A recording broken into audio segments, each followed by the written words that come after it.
Hello everyone, my name is Danielle Delaney and I will be giving my entertaining speech. How many people do you know that like spiders or that get freaked out by spiders? I know quite a few people that don't like them, don't like to see them, don't like to think about them, or they get really freaked out. I actually don't mind them. I wouldn't mind having a tarantula. It's the little itty bitty tiny spiders that I get freaked out about. Today I will be talking about the urban legend, the spider bite. An urban legend is a story that appears mysteriously and spontaneously in various forms and normally is proven false.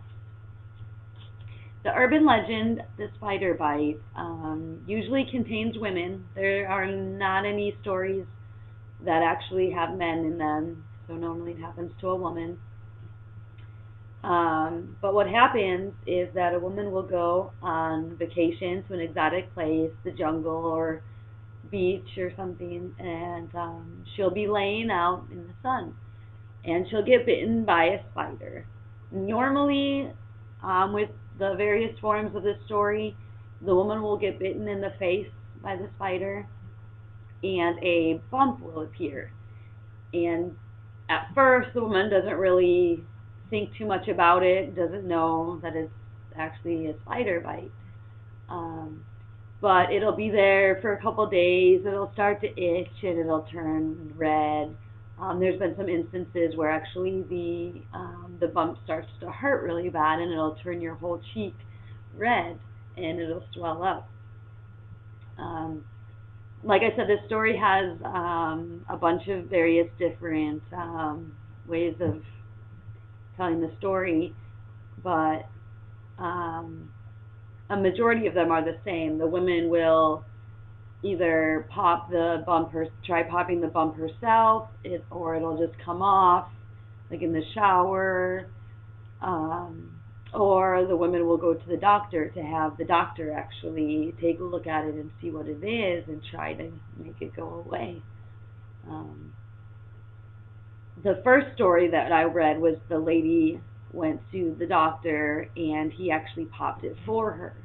So when he pops the bump, when the bump gets popped, a million tiny white spiders come running out all over your face, and that's what had happened to the one lady, and she thought it was pus or whatever the bump was filled with running down her face, and in the corner of her eye she just saw a million white spiders running all over her face and then down her arm, and she got totally freaked out. This urban legend actually started in the mid-1960s. People started believing that a spider could lay its eggs inside of a human. There are also forms of the story that include the spider actually laying its eggs inside a woman's pores, and those eggs hatching inside of her body, and just a million white spiders running all over the inside of her body. So this legend obviously was proven false by arachnid experts. So if this story doesn't freak you out, I don't know what would. But just the next time that you go to pop a pimple, just make sure that it's not going to be a million tiny white spiders running down your face.